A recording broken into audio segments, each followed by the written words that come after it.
Hey, welcome. Today, we're going to take a trip to a place that feels like it's straight out of a fantasy film. A place where the ocean and the night sky become one. It's called the Sea of Stars. So let's just dive right in and see what this is all about. Okay, so picture this. You're on a remote island in the Maldives. The sun's gone down, it's completely dark. But then, you look over at the shoreline and you see something incredible. The water isn't just black anymore, it's like a moving river of stars. It's so surreal that this is really the only way to describe it. It literally looks like the entire night sky has just fallen into the ocean. And this isn't some faint, gentle shimmer. No, this is electric. When the waves roll in and touch the sand, they don't just sparkle, they practically explode with this brilliant electric blue light. Each wave just paints the shore with what honestly looks like liquid lightning. It's alive. Now, what's really wild is that you're not just watching the show, you're in it.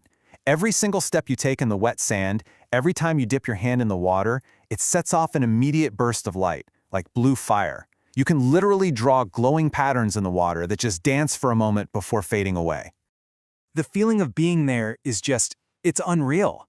I mean, as you walk down the coast, you're leaving behind a trail of glowing footprints, a temporary path made of light. It feels less like you're on a beach and more like you've stepped into some kind of dream, where the ocean itself is alive and breathing starlight all around you. So it's really easy to get swept up and think it's pure magic. But this isn't magic, it's biology. It's a totally natural process. So what in the world is going on here? What's the secret that turns a dark, ordinary ocean into a glowing galaxy? Well, the answer comes down to these amazing little things: bioluminescent plankton.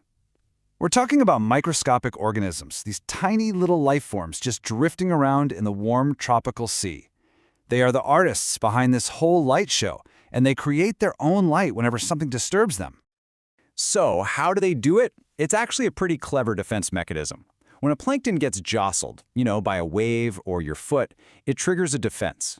Inside the plankton, two chemicals, luciferin and luciferin, mix together, and boom, you get that sudden, bright flash of blue light.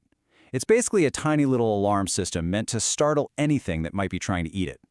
But for that tiny little alarm to turn into a whole glowing ocean, you need the absolute perfect recipe. First, you need those warm tropical waters where these plankton love to live.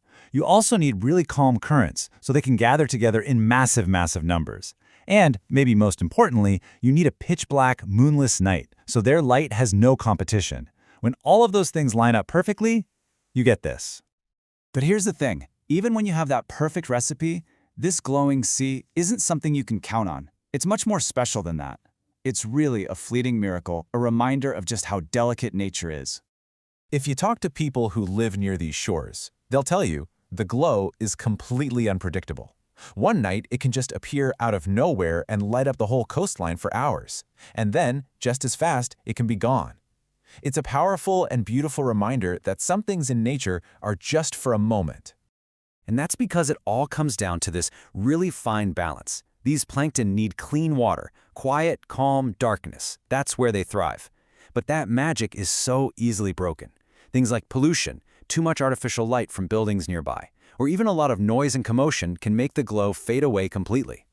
This is exactly why seeing it is such a profound experience. You might only get one perfect night, one brief moment, one chance to see this incredible phenomenon. That unpredictability is part of what makes it so special. It's a gift, it's not a guarantee. So when you understand the science behind it, and you realize just how fragile it is, the whole experience becomes even more amazing. It brings you right back to that feeling of pure wonder, standing on a shore where the ocean and the sky just seem to melt together. Just try to imagine that final view. You look up and you see the familiar, beautiful canvas of stars in the night sky. But then you look down at your feet, and there's a whole other universe right there in the water, a shimmering, swirling galaxy of light. It's like two cosmoses, one above you and one below, perfectly mirroring each other. In that perfect moment, the horizon just vanishes. That line between the water and the air, between the earth and space, it just blurs into nothing. And for a second, it is completely impossible to tell where the sky ends and the ocean begins. You're just standing in the middle of all of it. And maybe that's the real takeaway here, that in a world we feel like we've got all figured out, there are still these pockets of pure, unfiltered magic to be found. They're hidden away, in these quiet places where the night meets the water, just waiting for the right moment to reveal themselves.